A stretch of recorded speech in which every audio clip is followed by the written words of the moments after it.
What is up, guys? Welcome back to the Zach and Pat Show. I'm Zach. I'm Pat. This is the show about manhood, fatherhood, entrepreneurship, and the mentality it takes to be successful at those things.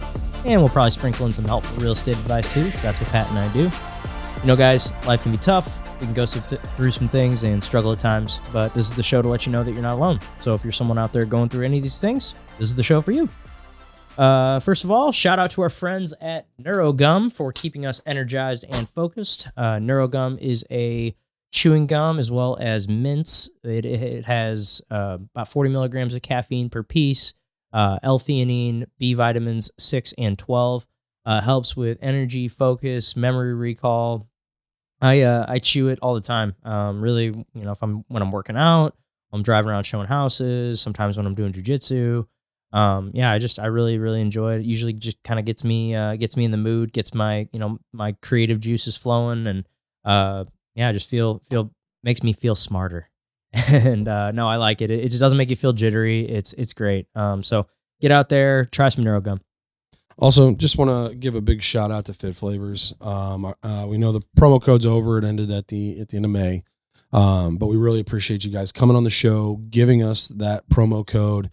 And I mean, just because the promo code's over doesn't that mean we're going to stop eating. I mean, I'm really looking forward to the new menu. Got a chance to look at it today. You walked in with a bag full of meals. Yeah, I walked in today with a bag full of Fit Flavors. So nothing changes from the fact that their food's still delicious. It's still awesome for people that are on the go to track their diets. I got their macros counted for you, so it's easy to track. And plus, throw it in the microwave for a minute and a half, and it's ready to rock and roll. So again, thank you, Fit Flavors. We appreciate it and look forward to this new menu coming out. Yeah, dude, I'm stoked. Yeah, I'm pumped. But yeah, man, how's everything going? Going good. Crazy last couple weeks. It's going to get even crazier now that coaching starts. So, but luckily, like most of those games, you know, it's easy to kind of work around them based on when they're playing and things like that. So shouldn't be too bad. It's just going to be a lot more on my plate, which is fine. I mean, I like to stress test myself. So this is definitely going to stress test to see what I can and can't handle. And, you know, I did a little bit last year. Luckily, you know, last year those tournaments were smaller and in town, most of them. This one we're doing a couple out of town trips and things like that. But, you know, I'm looking forward to the challenge to see how it's going to push me to, especially when it comes to time blocking and staying on top of tasks and things like that, just so I can be efficient and still do this, as well as stress test my team to see what all they can take on and handle. So no, I'm excited for it. I'm ready to get that season started, see how these guys are improving and getting better. Then yeah, jiu-jitsu's awesome. I love it. And then yeah, CrossFit's still kicking my ass. I mean, just came from there this morning and RX my first workout all the way through. So yeah, I was pumped about that. I feel like the conditioning side of things, like things that are more endurance based, I'll be able to do at the RX level. Mm-hmm. Just because it's endurance, and I feel like endurance wise, I'm there. It's the ones where we're mixing in the different barbell movements, and you where I'm still trying to gymnastic movements, and barbell. Where it's going to take a little bit of time on the strength side to develop the proper mechanics. Oh, bro, to do it. I'm like 3 years into CrossFit now, and I still struggle with, you know, I mean, I don't RX every workout. Yeah, you know, no, I mean, there's you know, a handful. I mean, I do, I would say like 60-70% of the time I RX them, you know, but like if I'm looking at one, I'm like, oh man, there's no way I'm going to get that many clean and jerks at 185, you know, or whatever it is, you know, you got to just be honest with yourself. And then some days you go in and you're like, I don't know, man, I'm not feeling it today. Like I don't want I'm sore as fuck from yesterday. Like, you know, if I do, you know, if the prescribed weight is 135 and today I'm doing it at, you know, 115. I'm not going to go home and beat myself up about it. You know? Well, and that's the thing is like, the biggest thing is getting the workout in. Yeah, getting the workout in, getting the movements. It doesn't matter what level you're doing it at. It's still going to be a kick-ass workout. So like, that's one thing I love about CrossFit is like, you never leave that place and feel like, man, I never, I feel like I could do more, you know, or that was easy. I mean, you know, like there's very few times I've left there and been like, not just absolutely drenched in sweat. Oh yeah. Yeah. Today was just like, I mean, I just sat there for probably 15 minutes afterwards, just like recovering, collecting myself. Yeah. You know? Oh, dude, you should have seen me on the floor after Murph the other I couldn't day, imagine. You know? I couldn't. Yeah. I mean, I'm bummed that I missed it. Kind of. But no, I mean, hey, this is going to give you a full year to get get your pull-ups better, and then you can hopefully do it fully. Because I know it's going to be much easier if I can do a kipping pull-up than it is. Oh, it's a skill. I mean, it's a big skill to like learn how to kip. Like Blake, who came, he was like watching us all do pull-ups, and then he could tell he was like, I'm going to try to swing up there and do that, and he was like, there's no way. Yeah, because strict pull-ups, man, that's fucking so hard. I mean, 100. I don't know if I could do it. I don't know if I could do 100 strict pull-ups. Yeah, maybe. I mean, it'd be banded, even with the bands. I mean, I don't know. I don't think I could do it with the vest. 100 strict pull-ups. Yeah, because I couldn't do it for time for sure. Yeah. I mean, I did. I was really. I mean, this was by far my best Murph time this year, which I was pretty proud of. I think I beat my best vested time by like almost 4 minutes. So I was pretty happy with that. That's awesome. Yeah, it was the best one I ever done. So how about how things go for you? Oh, it's been a day. Been a week. I've got like 3 or 4 deals that are just making me want to slam my head in a car door. It's like, fucking real estate. It's just like, dude, like I was over at my parents' house for breakfast this morning. We took Calvin over there because they're leaving for a trip today, and so I was telling them, I was like, man, when real estate's good, it's great, but like, boy, there are some days where this fucking job, it's it's peaks and valleys, like some days you're on top of the world, like you just closed a big deal, got a big check, everybody's happy, everything's good. And then there's other days where like just all sorts of problems happen. And you just, every single time your phone rings, it's like, just a problem or like something you got to pay for now and like something you got to do. And yeah, so it's just been one of those days. I just got, I've just been putting out fires all morning. So, hopefully we can get it all. Cause I got 2 deals that are supposed to close tomorrow that are like, I mean, I think they're both, we've got it figured out. I think as long as everybody does what they said that they're going to do. Yeah. And then I've got an issue going on with our flip, with the buyers wanting some ridiculous things to be repaired that don't need to be repaired, in my opinion. And, so we're just kind of negotiating through that. I mean, who knows, it might fall apart and might have to go back out on the market, but if that's what happens, that's what happens. I mean, it's part of the game. I knew what it was when I signed up for it. It's not all sunshine and rainbows all the time. So the unglamorous side that they don't show about real estate. Yeah, they don't show you that on HGTV. No. Yeah, Flip or flop doesn't show you that. Yeah, all that shit's staged. But yeah, I mean, it's never, no 2 deals are ever the same. No. And they're their own unique little snowflake. Yes, exactly. Exactly. And trying to navigate it. And I mean, that's why the good ones are the good ones, because they know how to get it done. You're going to figure it out. You're going to get it done. And it happens. You know, like I had a perfect one pretty much closed was it last week? I think it was last week she closed. And that one was like, man, if every deal went as smooth, that's what I told her when we closed. I was like, if every deal went as smoothly as this one did, and my life would be, there'd be zero stress in my life. Was that Lauren's deal? Yeah, Lauren's deal was, it was perfect. I mean, we got a great offer, way above asking.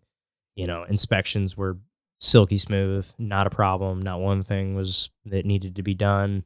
Buyer had no issues with buyer's financing. I mean, it closed, in less than 30 days. I mean, she did all the right things. I kind of coached her in what to do. She used all the people I recommended. Everything went just silky smooth, and it was a very good price point for me. And and I was like, man, this is just, if I get more of these, man, my life would be right. Well, see, and that just goes to the point. It's like trust the agent and the people that they refer you to, because they're a top agent for a reason.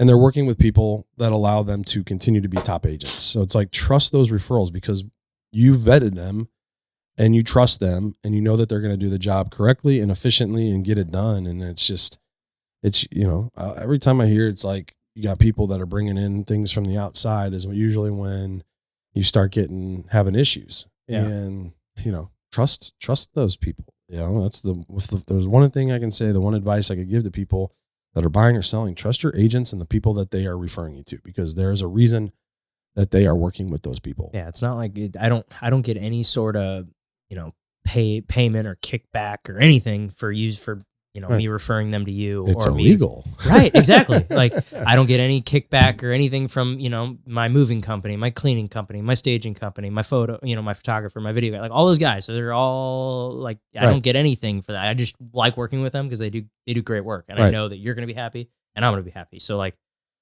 let's make everybody happy. Let's just make this easy, So unfortunately it doesn't always work that way, but that's all right. Navigate through it. Well, I'll figure it out. We'll get through it. But yeah, we're about a week away from baby, or a week tomorrow from baby coming. So nice. We're ready to roll. It's just fucking nuts, man. Yeah. It's just like a Gonna week. have two of them. I know, man. 2 ones. It's crazy.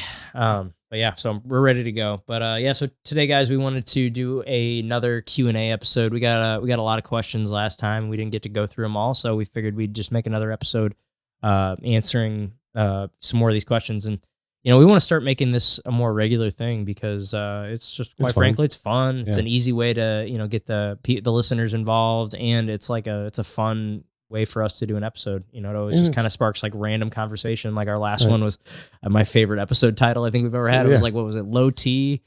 Crackheads and vision boards. Shout out Connor Silverstein. Right? Low T Connor. I'm with you, Connor. It's okay. Okay. I'm there too. We can be low T buddies together. I'm probably there too.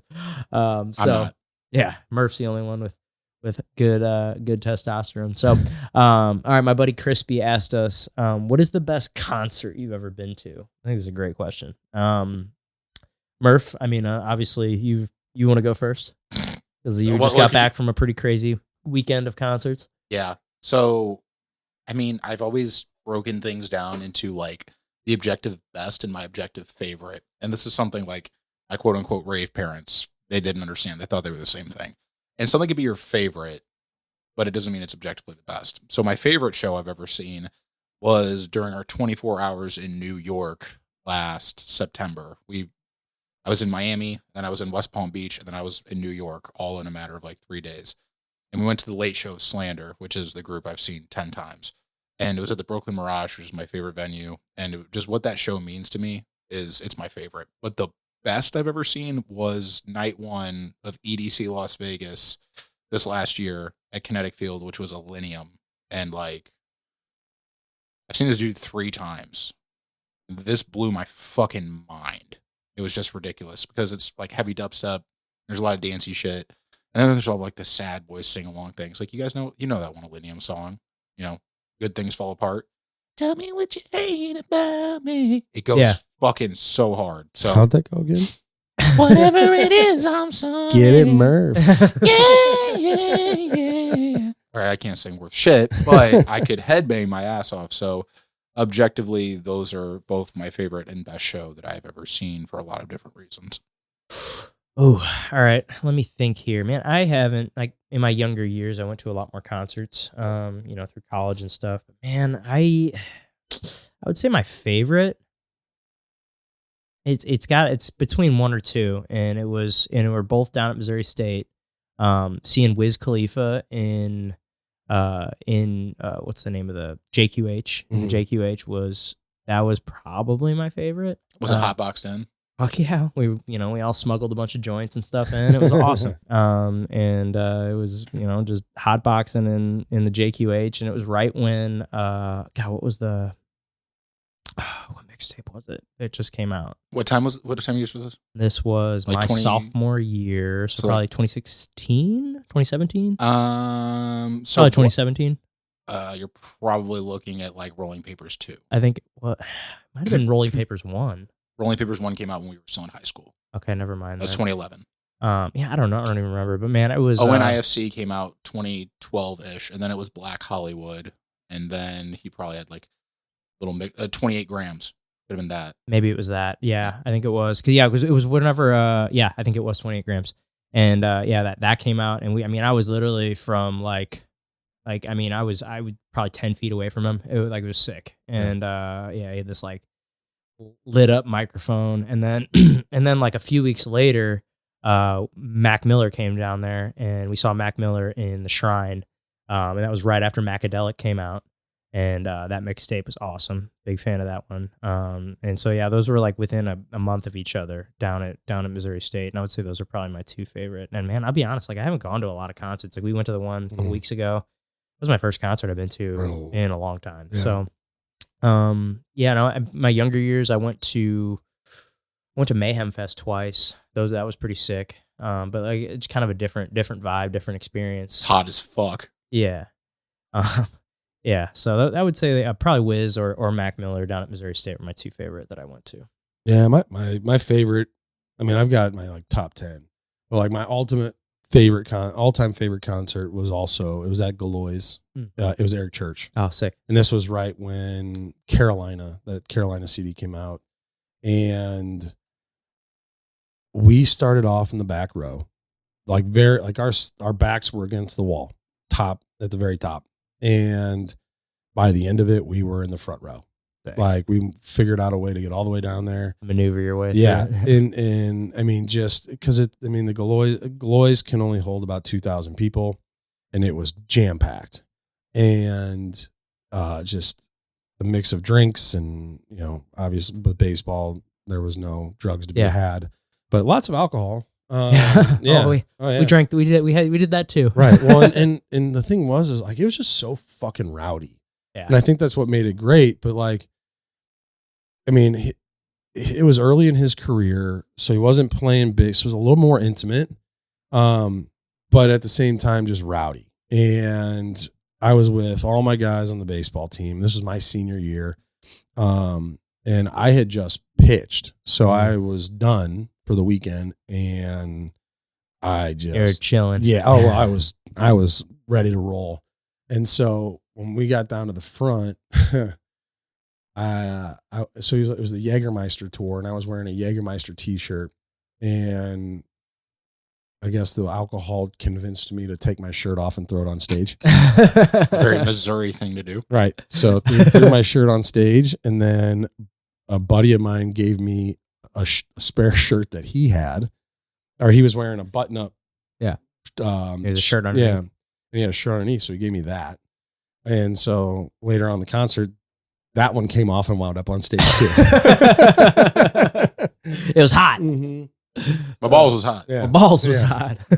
and then he was like, he asked for a can of dip, and everybody just chucked their dip. That's hilarious. Up there. It was great. It was a great concert. I think one of the neatest experiences that I've had was when I was in high school. I was working for a catering company, and this woman spent like $500,000 for her husband's 40th birthday. Fuck. It was in Frontenac. House was unbelievable. It was beautiful. Well, she hired Michael Buble to come in and do a private concert. So like we had this big thing set up for like a formal dinner. And then the way that we had the tent was set up, it was angled off the back, and it was blocked off. Like you couldn't tell that it was there, and you couldn't see it, but off the back was like an old school Frank Sinatra jazz club, and had the stage set up. And so, I mean, there was probably, I want to say, I think there was like 20 tables that had held 10 people each. I mean, it was a big party. And I mean, there were chandeliers hanging from the tent. Like it was super formal. Bougie. Yeah. And then when they cut the cake, they had his back turned away from entrance to the jazz thing, and we're all starting to sing happy birthday, and as everybody's singing happy birthday, the curtain drops to the jazz room, and Michael Buble and his band are playing happy birthday. And like this guy was so drunk, he didn't realize it was real. He didn't realize what was going on. And then his wife was like, "Hey, turn around." He's like, "Oh, what?" Turns around, and he's like, "Oh shit!" And everybody just took off towards the stage. Yeah. But yeah, we were working it, and so, but we got to. Obviously, we were there, and we weren't sitting there partying with them, but we got to, you're still right there. Yeah. And the cool thing about it was, I mean, we got there, I think we were at the house at like 9 a.m., start to set up and get everything ready for this party. And she was like, yeah, he's not going to be here until later. I booked a golf trip for him or golf outing for him and his buddies, and then for them to go to this cigar lounge afterwards. And so we had plenty of time to get this set up, but like, Michael Buble and his band showed up at like noon. And so we're feeding them and taking care of them and getting to meet them and hang out with them. And awesome dude. Like he was so cool, so laid back. But yeah, that was probably one of the neatest experiences I had, just because I got to, like, it was so like, I mean, it was so intimate. It was a private concert by Michael Buble, and I've seen him twice. Really? Yeah. And 2 other times at Scott Trade. Before or after this? After. Yeah. Like, so that probably made you a bigger fan of Michael Buble. Well, and it was, had to have. Yeah. So we went, Melissa and I went right before. It was right before. No, it was right after Connor was born. Yeah, it was a few months after Connor was born, so she was letting loose. Yeah, like I don't think we found this was like right before we found out she was pregnant with Oliver, and so she cut loose, and we had a good time. And then my buddy got married the next day, but we saw him then, and then I went at 22. Went and saw him again, with the girl that I was dating at the time, and that it was great. Had a great time. But I think best concert was hands down that Eric Church, just because it was. Yeah. Well, it's like about a time, and it's like the people you're with. It's a combination of things. It's the show, but it's also like the show, the venue, and the people you're with. You know, absolutely. Like the people you go with, that makes a huge difference, for sure, in my opinion. You know, absolutely. Like I remember, like, you know, college, you're just with your friends all the time, which is just like, looking back on that now, it's just like, man, it's so different. You know, now it's like, I mean, other than you guys, which I see you guys all the time. You know? I'm sick of your ass. What? Yeah, I'm sick of your ass. Yeah, especially this week. Oh yeah, I'm kidding. No, we have fun. But no, like when we're, you know, when you're in college, you just live with your friends. Yeah. You do nothing but hang out with your buddies all the time. And, you know, and we're several years removed from that, and it's just kind of looking back on that now. It's like, damn, we had some fucking great times. Oh yeah. Yeah. Anyway, let's get on to our next one. What is your open house strategy? So obviously I'll kind of take the lead on this one. But so my open house strategy, it's sort of, I've changed it a little bit. But I still think sometimes I go back to the original way that I was doing it, because I used to do a lot more open houses when I was first getting in the business. I think that doing open houses is one of the best. It is like one of the best ways to find leads as a brand new agent, and just to get out there and kind of cut your teeth a little bit. And, you know, it's a great opportunity there's nothing else you can do in real estate where you can basically like set a beacon out and people come to you, you know, like for people interested in buying or selling real estate come to you. Whereas, you know, every other type of lead generating, it's you kind of going to them. You're calling them, you're knocking on their door, they're seeing your ads, but everything else is you going to them. So this is them coming to you. So what I do is I get pretty aggressive with my signs and door. Sometimes I will get there, you know, the day before or the day of, and door knock the neighborhood. I'll knock on the neighborhood, you know, usually for about an hour, sometimes 2 hours before. Go, you know, knock on the houses around the neighborhood, just like, hey, just letting you guys know, house down the street's for sale. We're doing an open house on Saturday from 1 to 3. If you guys know anybody that's looking to move into the neighborhood, this is a great opportunity for you to pick out your neighbor. So if you know anybody, or, you know, even if you just want to see what the houses around the neighborhood look like, you know, just to compare it to yours, or just be a nosy neighbor, this is a perfect opportunity. Come on by. We'd love to meet you. I'd love to come hang out. So I usually do that. I don't always do that, but I used to do that a lot more, because it was a great opportunity to possibly meet some potential sellers. Because I've gotten several like nosy neighbors that have come through my open houses before, because they're interested in selling and they want to know what the house, you know, what the caliber of finishes needs to be, you know, competitive to get this price. So they'll go through and they'll be like, oh, this kind of looks like my house. Ooh, they got a nicer kitchen than us. Ooh, their basement's finished, ours isn't. You know, they like look at those kinds of things. So yes, so door knock the neighborhood. You know, I will have my VA. She'll circle dial the neighborhood as well. So we have a program where she'll be able to pull up all the numbers in a neighborhood.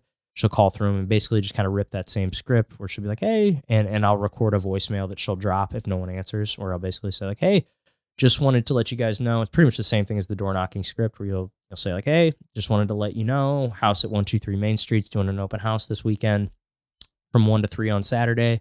you guys know anybody looking to move into the neighborhood, this is a great opportunity for you to pick out your neighbor. Come on by. Even if you just want to be a nosy neighbor, come on by. We'd love to have you. So I'll record that voicemail. She'll call the neighborhood. If nobody answers, she'll drop the voicemail in my voice that says that. If they do answer, she rips the script in her voice, obviously.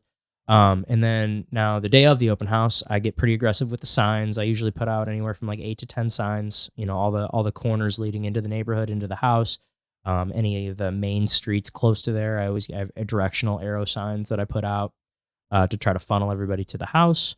When they get to the house, so I used to have an individual sheet for every person that came in. I would like basically print out like 20 to 30 sheets, and every person that come through, I would hold the clipboard. I'd ask them their name, or I would either set up a table it just totally depended on the layout of the house, but I usually set a table up like either in the middle of like when they walk in, or just like kind of a good area where they basically have to walk by you. And I will, I basically ask them questions like, hey, can I, hey, how you guys doing today? What brought you in today? You guys been looking around for a while or just getting started?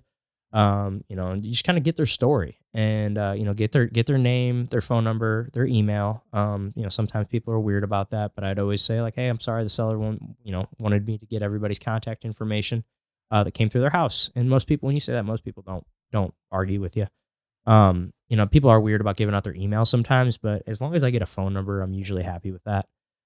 Just because that's the easiest way to get a hold of people anyway. So I will, and then I if I try to just basically, my whole strategy of an open house is I want to be a professional friend maker.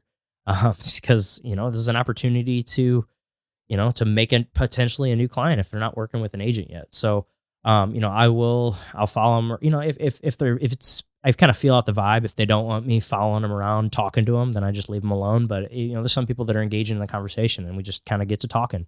And, I'm kind of taking notes on that sheet as I go, I'm like, well, hey, if this one isn't the perfect house for you, is there a, could you tell me what that, that dream house looks like, and I'll take some notes down. And then, if they're okay with it, I usually offer to set them up on an MLS search. So that way it's just another way to kind of drip on them and stay in touch.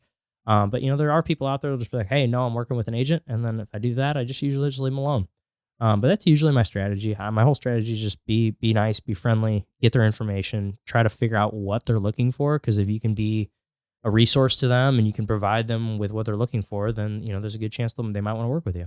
So, and that's kind of my open house strategy. I know I kind of bounced around there, but yeah.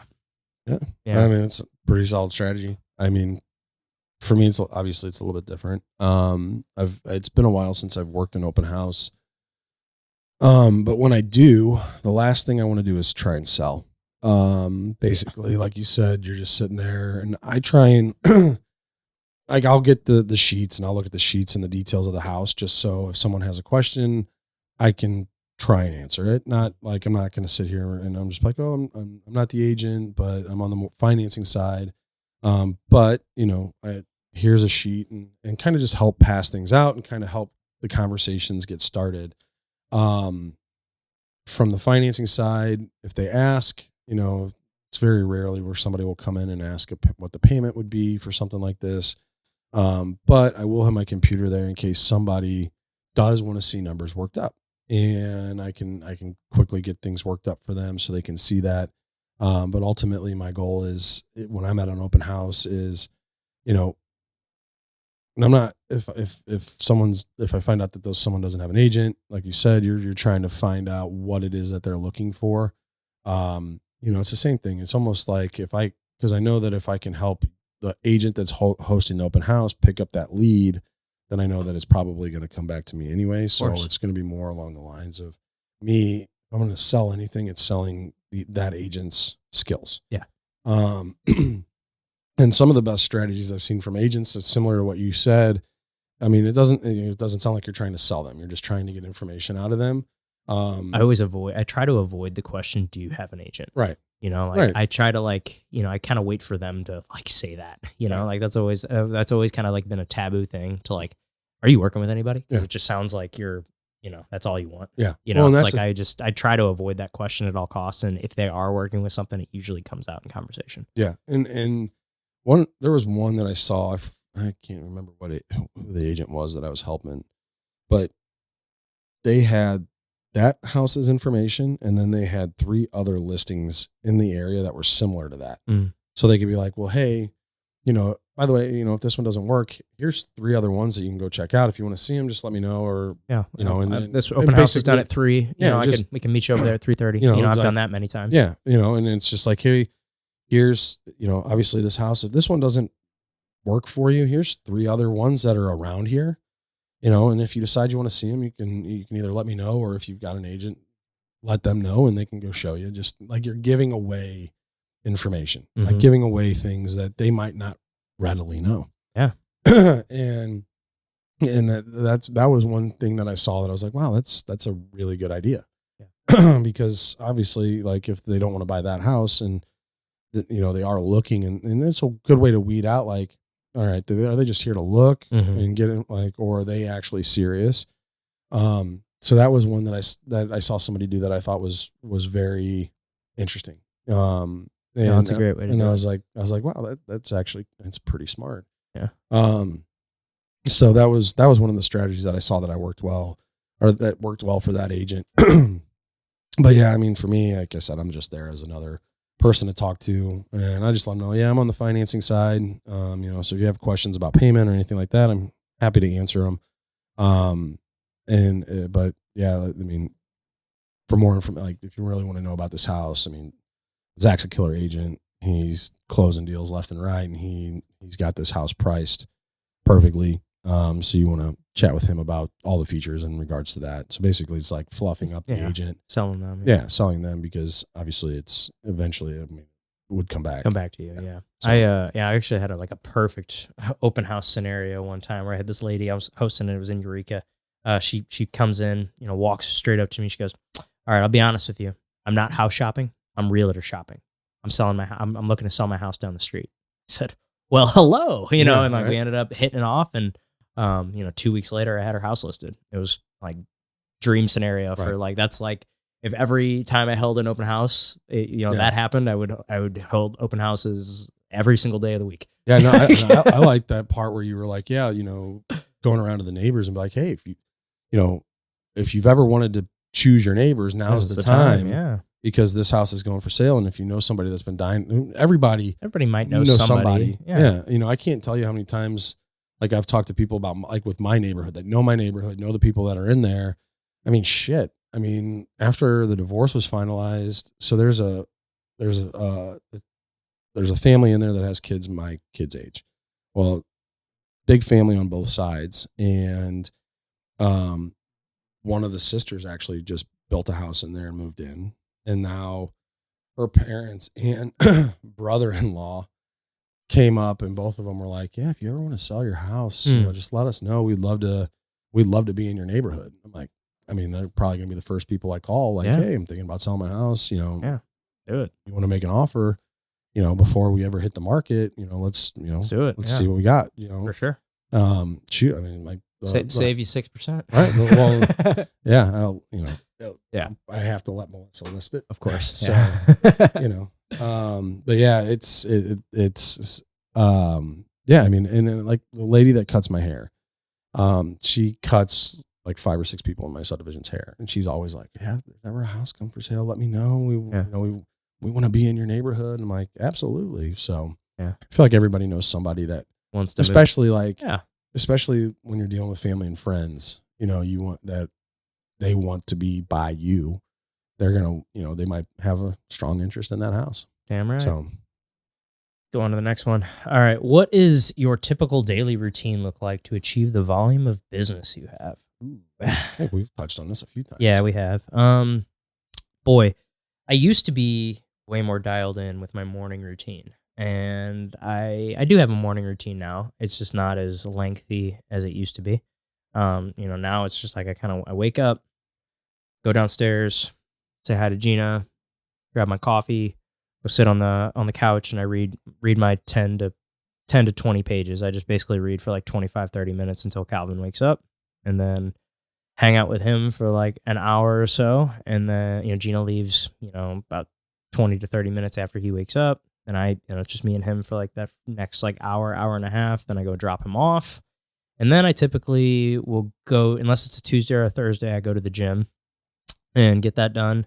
So then I'm usually, done by 10:30 or so, depending, on the day. But and then from there, it's pretty much depends on the day. Like obviously, social media is a big pillar of my business, so I always make that. I always make sure I'm constantly documenting what I'm doing, via stories and stuff. So I'm always trying to put out, a handful of stories a day just to kind of stay relevant. We always put out one of our reels every day, or almost every day.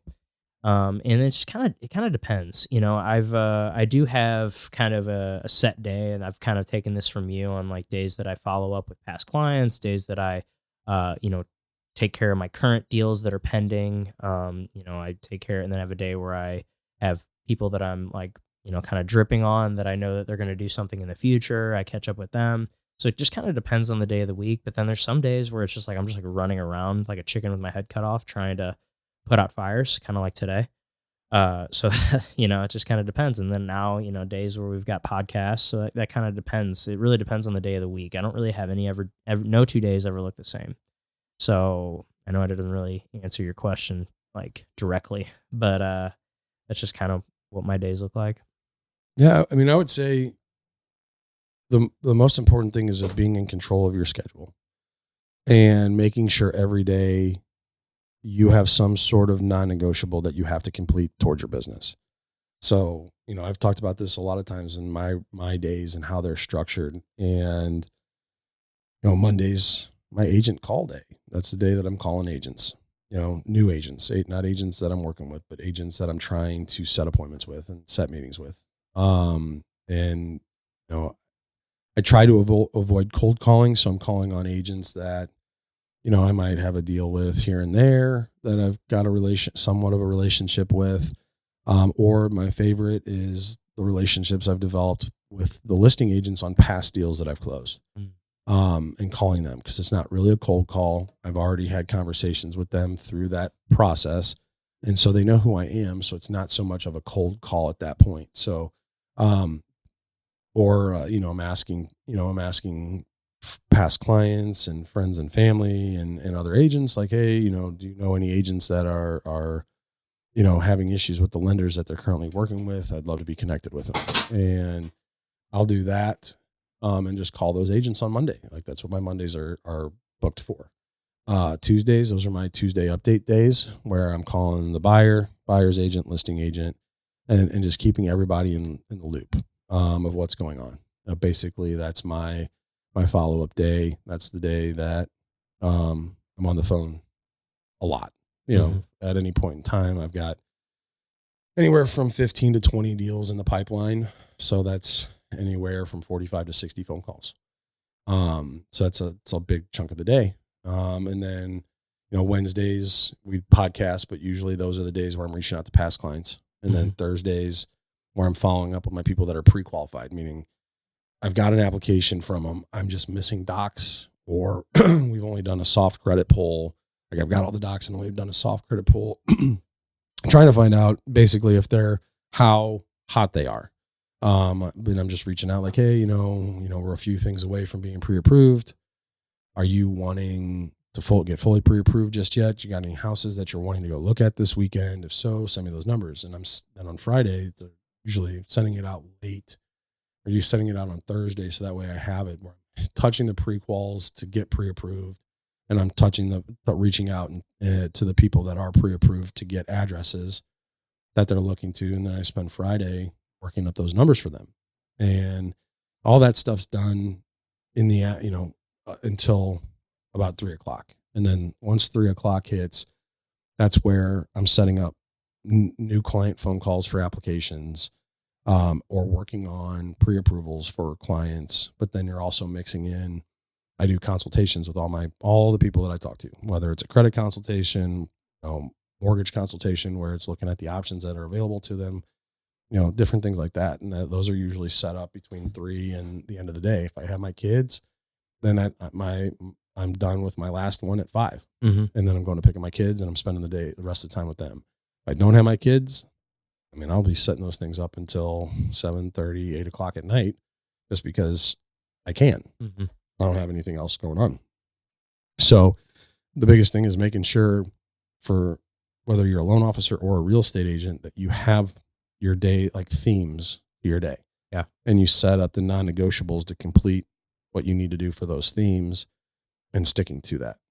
Yeah, I've seen people do it a number of different ways. They'll like do it alphabetically. They'll do it, a day. I like the theme day better. Yeah. It just seems like a better way to categorize it. Yeah. And it's just, and like every day is a different theme. And like my past clients days that I'm reaching out to them, it's, usually the last Wednesday of the month before their, first payments coming due. I'll touch base with those clients that closed the month before and say, hey, listen, your first payment's coming due. Let me know if you have any issue, if you need some help getting your online account set up.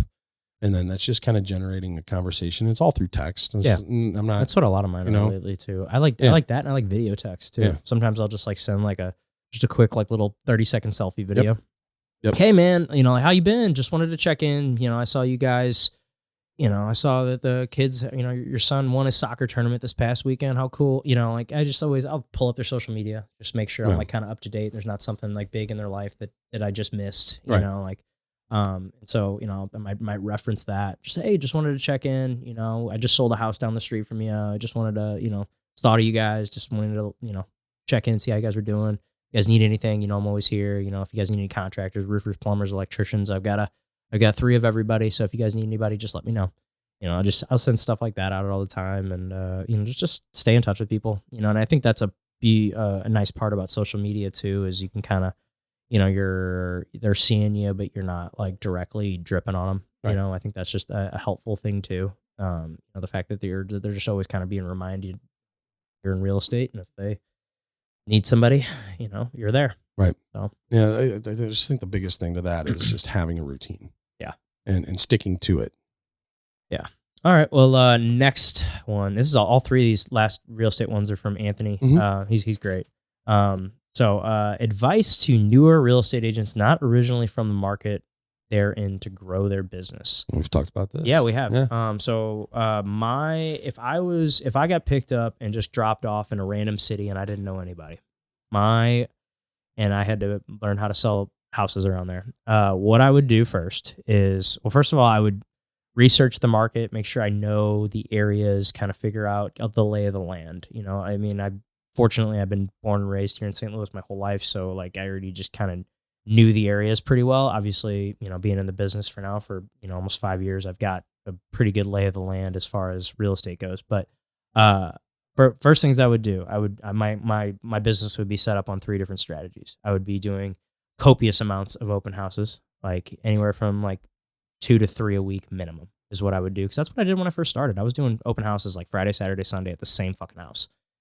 I was like calling agents that had listings and like that weren't even in my brokerage.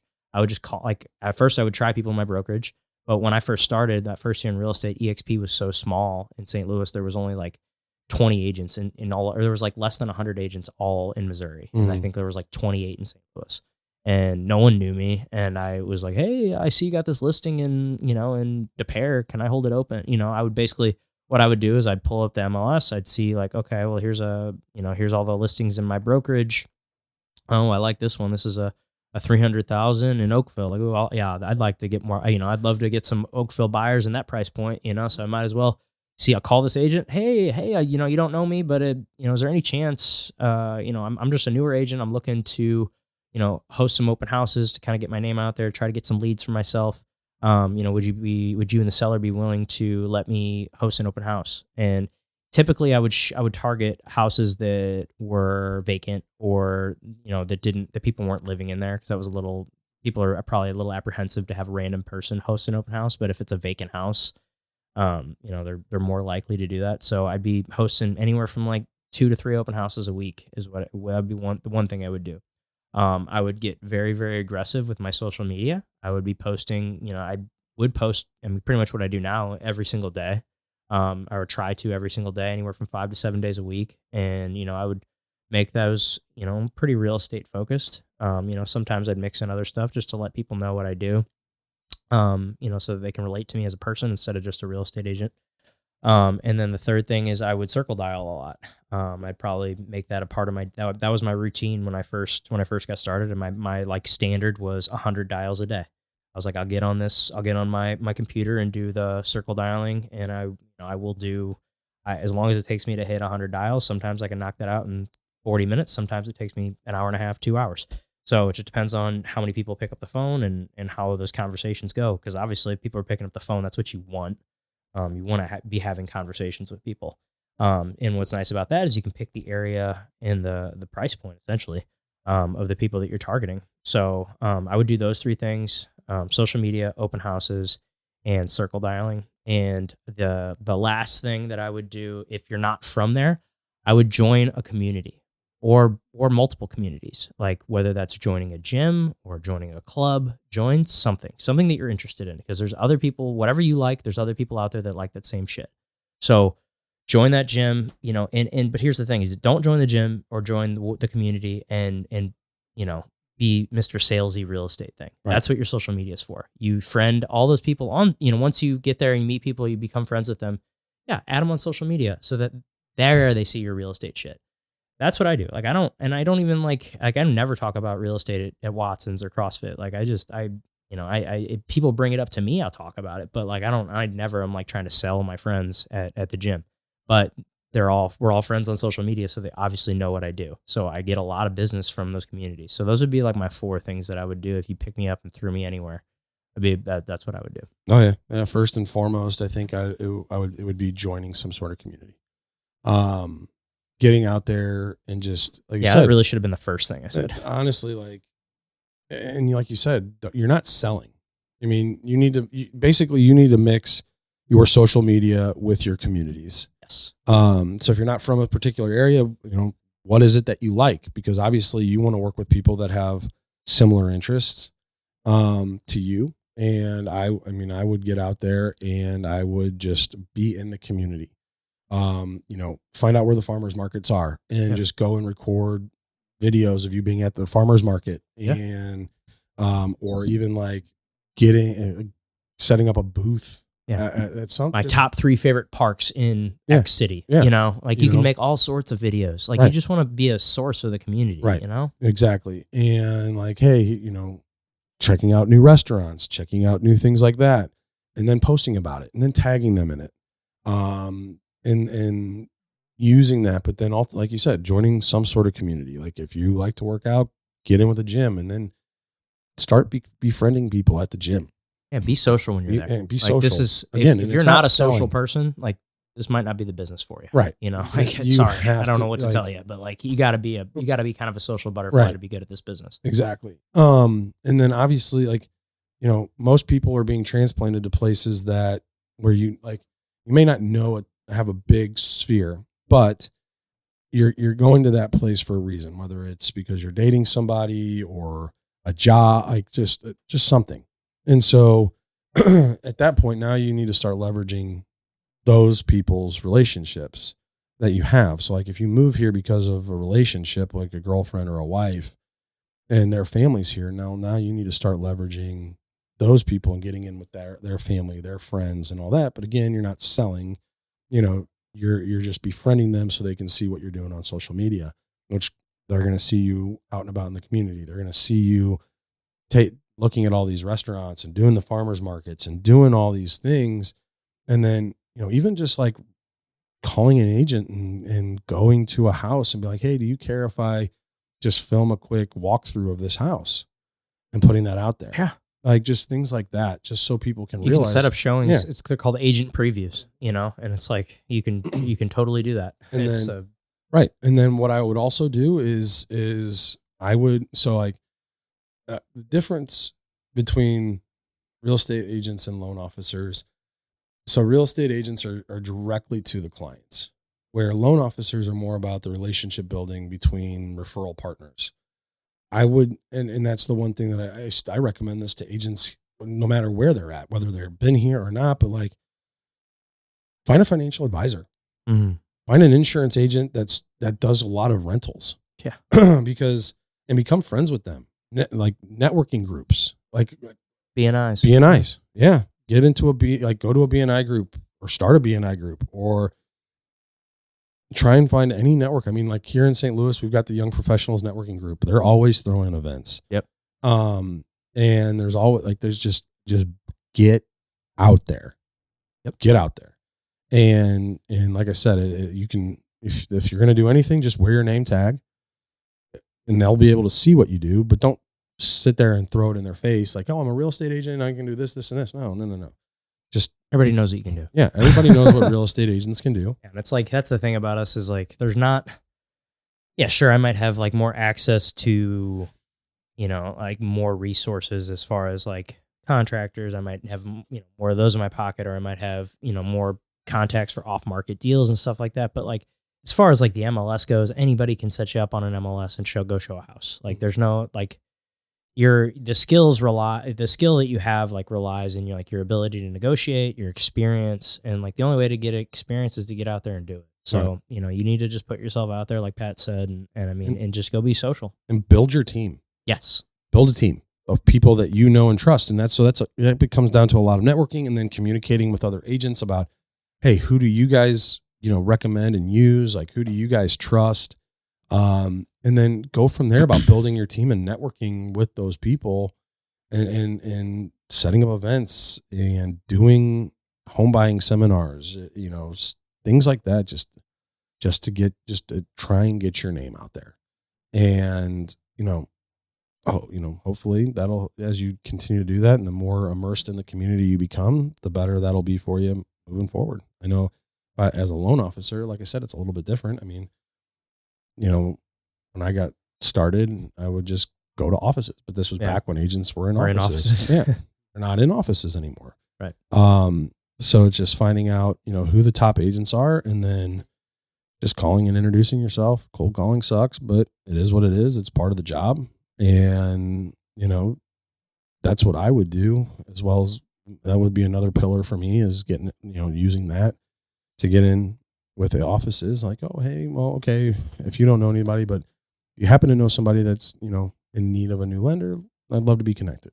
And just kind of planting that seeds and making those phone calls. And, you know, again, it all comes back to getting your name out there. Yep. All right, guys. That'll be that's it for our Q&A episode. We're gonna start doing more of these. So, you know, next time we put the question boxes out on our inbox on our Instagrams, please submit a question. It's just they're fun to answer. So, if you're not subscribed already, please hit that subscribe button for us. Hit that like button, and then comment. You can comment a question down below if you want, or just send it to us directly when we or put it up on our Instagrams. So we'll see you guys next time.